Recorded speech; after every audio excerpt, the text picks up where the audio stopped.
আজকের গুরুত্বপূর্ণ আঞ্চলিক সংবাদে সবাইকে জানাই স্বাগতম। আজকের সকালের বিশেষ খবর হলো, আজ থেকে করিমগঞ্জের সরকারি ও বেসরকারি শিক্ষা প্রতিষ্ঠানে ছুটি ঘোষণা।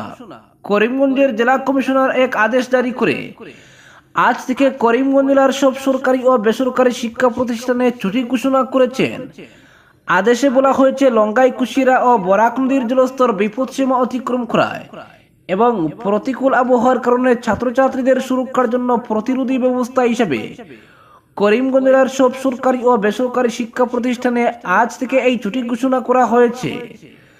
তবে পূর্ব নির্ধারিত সূচি অনুসারে যদি কোনো পরীক্ষা অনুষ্ঠিত হওয়ার কথা থাকে, তবে তা যথারীতি অনুষ্ঠিত হবে।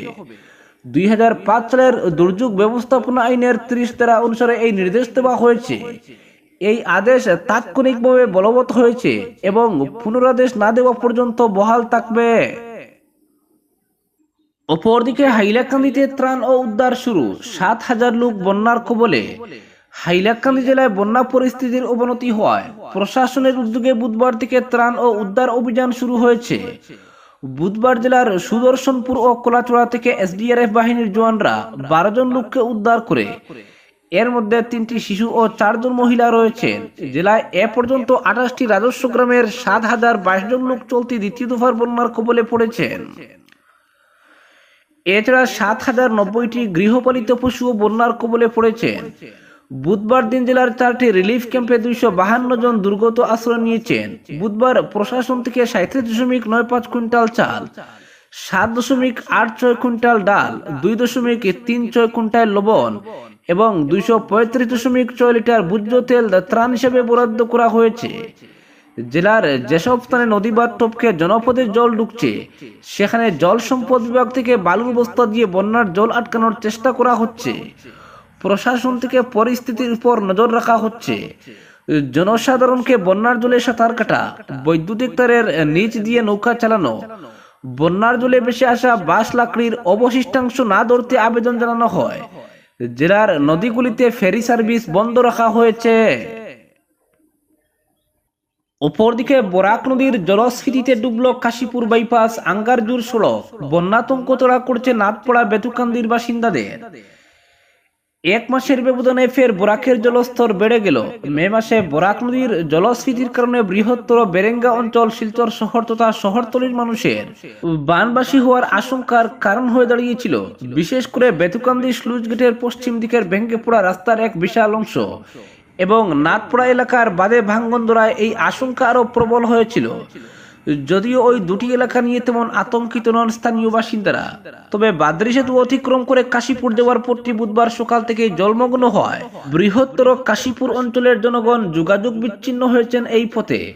অন্যদিকে বেরেঙ্গা এলাকার নদীর বিপরীত দিকে অর্থাৎ রংপুর আঙ্গারজুর অঞ্চলের বাঁধের উপর দিয়ে জল প্রবেশ করায় আতঙ্কিত হয়ে পড়েছেন ওই এলাকার জনগণ।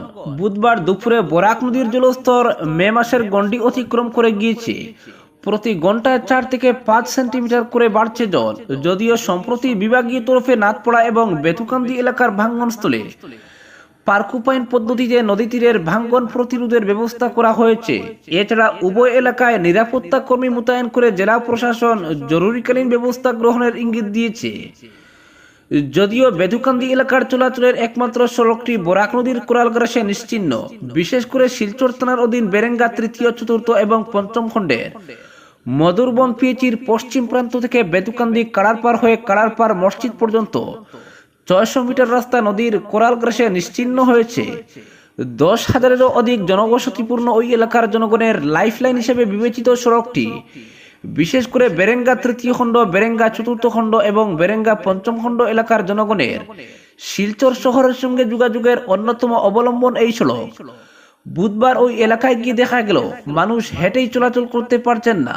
স্থানীয় সমাজসেবী আজমল হোসেন লস্কর অভিযোগ করে বলেন, বন্যা প্রতিরোধের নামে ওই অঞ্চলে সরকারি অর্থের ব্যাপক নয়চয় হয়েছে। প্রধানমন্ত্রী গ্রামীণ সড়ক যোজনার অধীনে 2021-22 সালে নির্মাণ হওয়া বেতুকান্দির ওই সড়কটির এক বিশাল অংশ ভাঙ্গনের ফলে চলাচলের সম্পূর্ণ অনুপযুক্ত। 2022 সালের বন্যার পর মাটি বালু দিয়ে তৈরি হওয়া নতুন সড়ক আজ ওই অংশে একমাত্র প্রতিরোধ হিসেবে রয়েছে। তবে এই মুহূর্তে এটা তেমনভাবে আশঙ্কার বিষয় নয়। সরকারিভাবে অধিগৃহীত জমির উপর মাটি ভরাট করে রাস্তা তৈরি করা হলে সেই অংশের 2-3টি জায়গায় অধিগ্রহণের সমস্যা থাকায় মাটি ভরাট করা সম্ভব হয়নি। তাই জলস্ফীতি 2022 সালের লক্ষণ রেখা অতিক্রম করলে বিপদের আশঙ্কা থেকে যাচ্ছে। অপরদিকে বন্যার দিনের কাটিগোড়ায় 85 গ্রামে বানবাসী 90,000 মানুষ। কদিনের বৃষ্টিপাতের ফলে তৃতীয়বারের মতো বন্যার কবলে পড়ল কাটিগোড়া। বরাক নদীর জলস্তর বিপদসীমা অতিক্রম করার পর থেকে ক্রমশই বন্যা পরিস্থিতির অবনতি হচ্ছে। 85 গ্রামের প্রায় 90,000 মানুষ বন্যাক্রান্ত। 35টি বানবাসী পরিবার 4টি শিবিরে আশ্রয় নিয়েছে। শিবির থেকে বাড়ি ফিরছিলেন 4 দিন আগে। এই বাড়ি ফেরাটা কিন্তু স্থায়ী হলো না কাটিগোড়ার মোহনপুরের বহু পরিবারের। গত কদিনের ধারাবর্ষণে ফের একবার বন্যার কবলে পড়ে পড়িমরি করে শিশু সন্তান নিয়ে শিবিরে আশ্রয় নিতে হলো বুধবার। মোহনপুর প্রথম খণ্ডগ্রামের আজমল হোসেন, রফিকুল ইসলাম, নাজমুল হোসেন, মহিবুল ইসলামরা 4 দিন আগে শিবির থেকে বাড়ি ফিরেছিলেন। কিন্তু গত কদিনের টানা বৃষ্টিপাতের ফলে ফের বন্যার কবলে পড়েন তারা। বিভিন্ন পাহাড়ি নদীর জলস্ফীতিতে ফুলে ফেপে উঠেছে জলস্তর, আর এতে মঙ্গলবার রাতেই তাদের ঘরের ভেতরে ঢুকে পড়ে বন্যার জল। রাত কাটতে না কাটতেই ঘরের ভেতরে হাঁটু জল হয়ে যায়। ফলে শিশু সন্তানদের নিয়ে শিবিরের দিকে ছুটেন ওইসব বানবাসী মানুষ। কিন্তু শিবিরে এসেও বিপত্তি। পরীক্ষা চলছে বলে স্কুলে দরজা খুলে দিতে অস্বীকার করেন মধ্যপাড়া পাঠশালার প্রধান শিক্ষক। দুপুর থেকে বিকেল পর্যন্ত স্কুলের বারান্দাতেই কাটান অসহায় ওইসব লোকেরা। বিকেলে বানবাসীদের খোঁজ নিতে ওই স্থানে গিয়ে পৌঁছান সংবাদ মাধ্যমের প্রতিনিধি। বানবাসীদের কথা শুনে সংবাদ মাধ্যমের প্রতিনিধি সার্কেল অফিসার ডক্টর রবার্ট উলরের সঙ্গে যোগাযোগ করে বিস্তারিত জানান। এরপরই সার্কেল অফিসারের তৎপরতায় বানবাসী ওইসব লোকদের জন্য স্কুলের দরজা খুলে দিতে বাধ্য হন স্কুল কর্তৃপক্ষ। জানা গেছে বন্যার দিনের কবলে পড়েছে মোহনপুর প্রথম খণ্ড, 3টি করি, গোবিন্দপুর প্রথম খণ্ড, কলাচুড়ি, বুরুঙ্গা, সরিষাকুড়ি, গেন্ডামারা গ্রাম। যদিও কান্দিগ্রাম অঞ্চলের পরিস্থিতি জটিল রূপ নিচ্ছে। দুর্যোগ মোকাবিলা বিভাগ সূত্রে পাওয়া খবর মতে এ পর্যন্ত কাটিগোড়া সার্কেলের 85 গ্রাম বন্যার কবলে পড়েছে। আক্রান্ত হয়েছেন প্রায় 90,000 মানুষ। 4টি শিবিরে আশ্রয় নিয়েছেন 35টি বানবাসী পরিবার। বিভাগীয় সূত্র মতে বরাক নদীর জল এখনো বাড়তে থাকায় এই সংখ্যা আরো বাড়ার প্রবল সম্ভাবনা রয়েছে। বানবাসীদের মধ্যে ত্রাণ বন্টন অব্যাহত রেখেছে প্রশাসন। জনস্বাস্থ্য কারিগরি বিভাগের পক্ষ থেকে জল পরিশোধক বন্টন করা হচ্ছে। বিভাগের এক প্রতিনিধি দল স্থানে স্থানে গিয়ে বন্যাক্রান্তদের মধ্যে জল পরিশোধক বন্টন করছেন। এদিকে রাজাটিলা সাদিরখাল পূর্ত সড়কের উপর দিয়ে বন্যার জল বইতে শুরু করায় কম করেও 10টি গ্রামের সড়ক যোগাযোগ সম্পূর্ণ বন্ধ হয়ে পড়েছে। ওইসব অঞ্চলের মানুষ এখন জীবনের ঝুঁকি নিয়ে দেশি নৌকাতেই যাতায়াত করতে বাধ্য হচ্ছেন। সড়ক যোগাযোগ ব্যবস্থা বন্ধ থাকায় বিভিন্ন এলাকায় নৌকায় করে ত্রাণ সামগ্রী পাঠাচ্ছে প্রশাসন। সূত্র মতে তৃতীয় পর্যায়ের এই বন্যায় কাছাড় জেলার মধ্যে সবচেয়ে বেশি ক্ষতিগ্রস্ত কাটিগোড়া এলাকা। দীর্ঘদিন থেকে একের পর এক বন্যায় প্লাবিত এলাকাগুলিতে দেখা দিয়েছে তীব্র পশুখাদ্য সংকট। খাদ্যাভাব সহ বিভিন্ন রোগে আক্রান্ত হয়ে গবাদি পশু মরতে শুরু করেছে। অপরদিকে দুর্গতদের অর্থ সাহায্য 15 আগস্টের মধ্যে ক্ষয়ক্ষতির তথ্য সংগ্রহের নির্দেশ। মন্ত্রীরা যাচ্ছেন জেলায় জেলায়, থাকবেন 3 দিন করে। দ্বিতীয় দফার বন্যার তাণ্ডব এখনো শেষ হয়নি। উজানে জল কিছুটা কমতে শুরু করলেও আগামী 2 দিনে নিম্ন আসামে পরিস্থিতি আরো ভয়াবহ হওয়ার আশঙ্কা রয়েছে। কিন্তু বন্যার্তদের উদ্ধার ত্রাণ সরবরাহ অভিযানের মধ্যেই ক্ষয়ক্ষতি পর্যালোচনা করতে শুরু করলো সরকার। মুখ্যমন্ত্রীর ঘোষণা, আগামী 15 আগস্টের মধ্যে ক্ষয়ক্ষতির সাহায্য পাবেন বন্যা দুর্গতরা।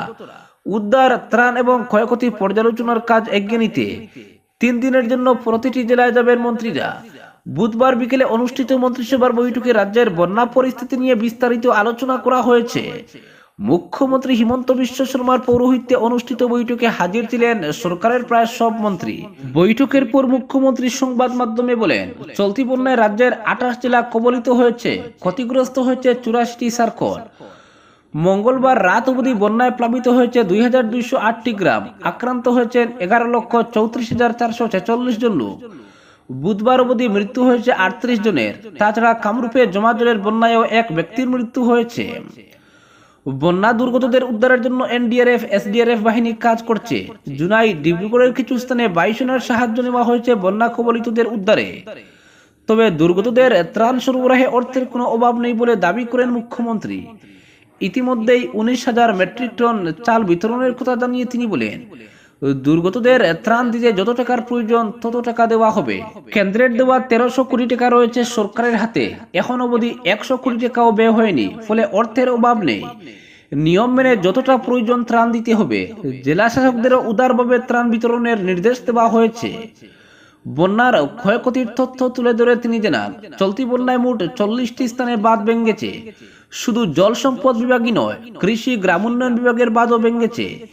এর মধ্যে বঙ্গাইগাঁও জেলায় 2টি, কাছাড় জেলায় 3টি, দরং জেলায় 3টি, ডিব্রুগড়ে 1টি, গোয়ালপাড়ায় 1টি, গোলাঘাটে 1টি, হাইলাকান্দিতে 3টি, কামরূপে 1টি, কার্বি আংলংয়ে 2টি, করিমগঞ্জে 6টি, লখিমপুরে 3টি, মাজুলিতে 1টি, নগাঁওয়ে 2টি, নলবাড়িতে 6টি, শোনিতপুরে 2টি, তামুলপুরে 1টি এবং উদালগুড়িতে 2টো স্থানে বাঁধ ভেঙেছে জানিয়েছেন মুখ্যমন্ত্রী।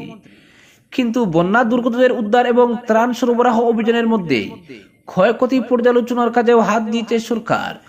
মুখ্যমন্ত্রী জানান, মন্ত্রিসভার বৈঠকে সিদ্ধান্ত হয়েছে 15 আগস্টের আগেই ক্ষতিগ্রস্ত লোকদের হাতে সাহায্যের টাকা দিতে হবে। তাই বন্যার ক্ষয়ক্ষতির বিস্তৃত তথ্য যুদ্ধকালীন গতিতে সংগ্রহ করার নির্দেশ দেওয়া হয়েছে জেলা শাসকদের। তাছাড়া ক্ষতিগ্রস্ত স্কুল, অঙ্গনওয়াড়ি কেন্দ্র, সড়ক, বাঁধ ইত্যাদি মেরামতের জন্য সেপ্টেম্বর-অক্টোবর মাসে অর্থ বরাদ্দে অনুমোদন দেওয়া হবে, যাতে আগামী মার্চের আগেই সব পরিকাঠামো আগের রূপে ফিরে আসতে পারে। মুখ্যমন্ত্রীর নির্দেশে বন্যার ক্ষয়ক্ষতি পর্যালোচনার কাজ তদারকি করতে 3 দিনের জন্য জেলায় জেলায় যাচ্ছেন মন্ত্রীরা। সেই অনুযায়ী ডিব্রুগড়, তিনসুকিয়া যাবেন রঞ্জিত দাস, সেখানে গিয়ে 3 দিন থাকবেন তিনি। চড়াইদেউ জেলায় যাবেন যুগেন মোহন, শিবসাগর জোরহাটে বিমল বরা, ধেমাজি লখিমপুরে রনজ পেগু, বিশ্বনাথ শোনিতপুর দরং জেলায় পীযূষ হাজারিকা, গোলাঘাটে অজন্তা নেওগ, নগাঁও মরিগাঁও জেলায় অতুল বোরা, মাজুলিতে জয়ন্ত মল্ল বড়ুয়া, উদালগুড়িতে যাবেন নন্দিতা দাস। তাছাড়া মুখ্যমন্ত্রী নিজেও বিভিন্ন জেলায় যাবেন বন্যা পরিস্থিতি দেখতে।